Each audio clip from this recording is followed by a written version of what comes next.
Profesor Moreira, buenas noches. ¿Tanto ¿Cómo tiempo? le va? ¿Cómo está? ¿Cómo ¿Bien? están ustedes? ¿Bien? ¿Tanto tiempo?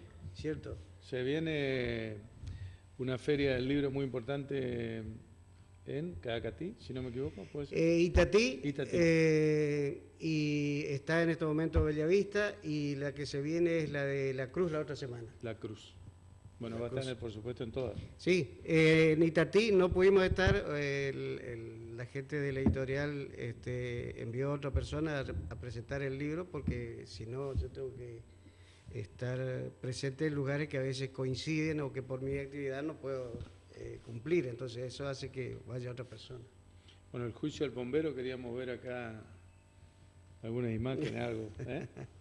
Sí, bueno, Está, colmó las expectativas, está yendo mejor de lo que esperaban o no con el...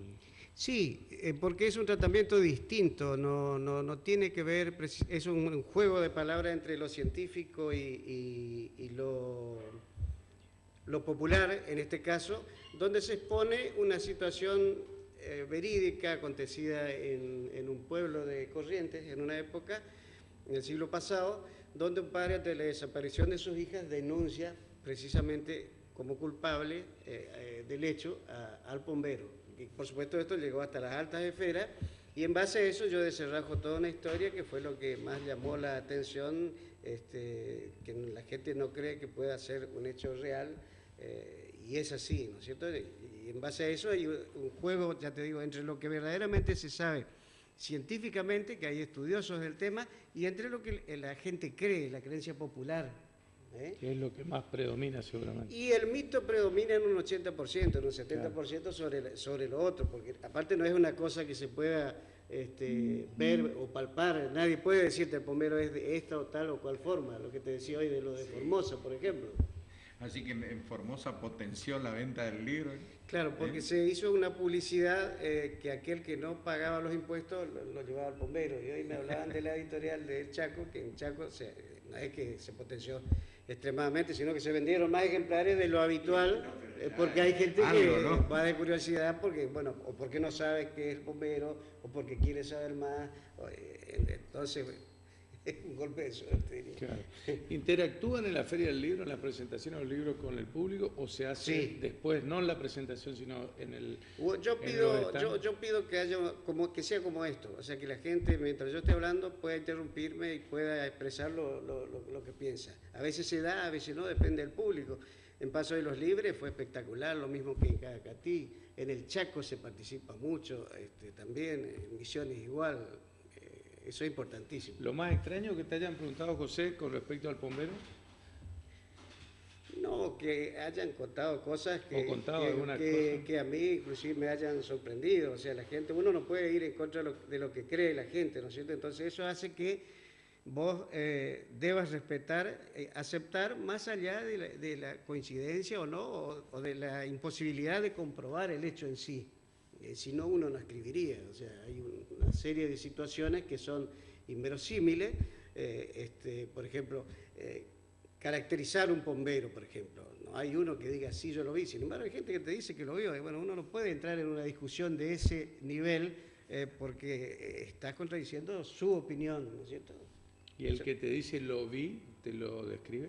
Me pasó en Córdoba, estaba gente de otras provincias burlándose del bombero, y una paraguaya saltó y defendió que no, que ella lo había visto y que era así, que era de esta manera. Y se armó, por supuesto, una discusión linda, porque era una persona que aportaba otra visión guaranítica, en este caso en la parte del Paraguay, y los de otras provincias que no conocían verdaderamente a fondo el quid de la cuestión.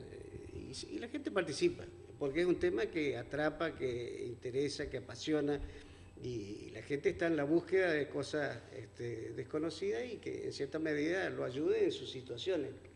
Surgió la idea de... José, en la actualidad todavía vos que siempre estás en contacto con la gente, ¿hay algunas creencias o mitos populares que por ahí se te hayan escapado o que te han causado sorpresa? ¿Siempre encontrás algo nuevo o esto ya llegó a un límite, digamos, que por ahí no hay otra cosa más. Hay cosas que están, pero no han sido profundizadas. Hace poco, por ejemplo, presenté, la gente del Chaco, un grupo cultural del Chaco me designó para presentar el libro de Epifanía Britos, que fue una curandera del Paraguay, del Cerro Verde, y que se expandió su creencia del año 1930, 20 al 30 aproximadamente, hasta Corrientes, Formosa, Chaco. Pero según las situaciones, no pudo haber estado en distintos lugares.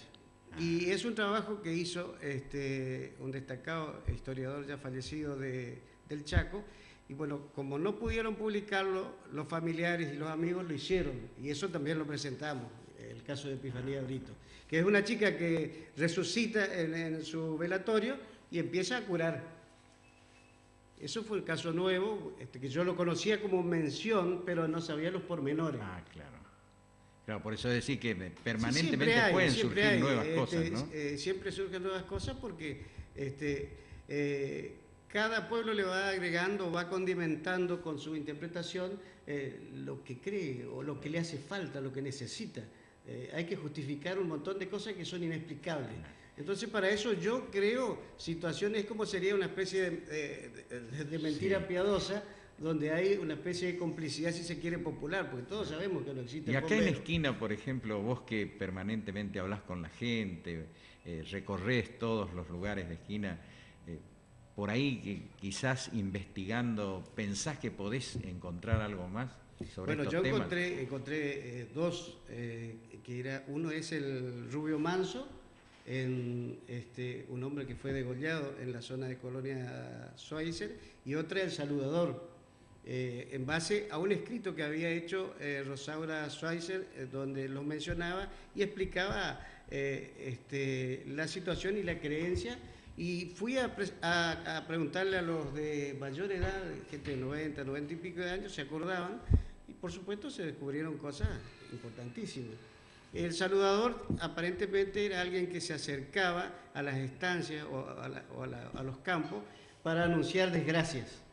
Y lo hacía con un saludo y no había que contestarle el saludo, y no había que atacarlo. Y eso duró hasta los años 50 más o menos, y luego se fue extinguiendo. Lo mismo que la leyenda del Rubio Manso, que era un hombre que supuestamente era un degollador de Urquiza, que se había refugiado por esos campos y que después fue perseguido y muerto. Y la gente en su tumba, en el lugar donde lo mataron, empezó a prenderle vela y una serie de cosas más. O sea que y ubicados los dos casos más o menos en la zona de Colonia Schweizer, Cuchillas, el Barrancas, toda esa zona. Claro, más cercano a Entre Ríos, sí. ¿no? ¿Cómo se te ocurrió la idea de esto del pombero? ¿Lo venías trabajando hace mucho tiempo? ¿Cómo surge la...? Para un libro. Yo conocía el caso judicial nada más, la denuncia, los pormenores y todo lo demás. Y el trabajo lo hice en 2 meses. ¿no? No hubo una elaboración meditando mucho tiempo a ver si lo publico. No, que eso te sale o no te sale.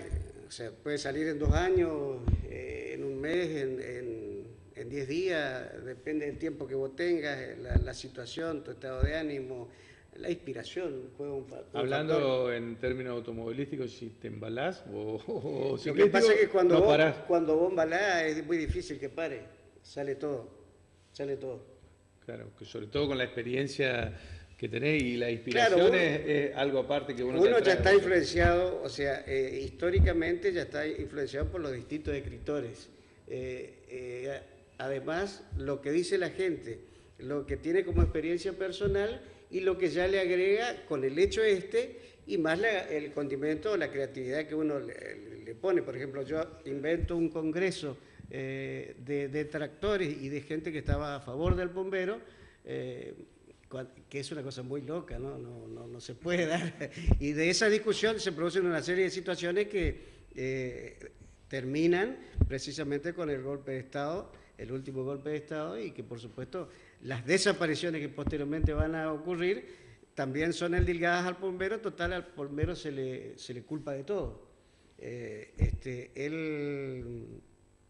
dice, por ejemplo, le dice a un fiscal al final el bombero: yo soy inocente de todo lo que ustedes me culpan, pero ustedes son culpables de todo lo que callan.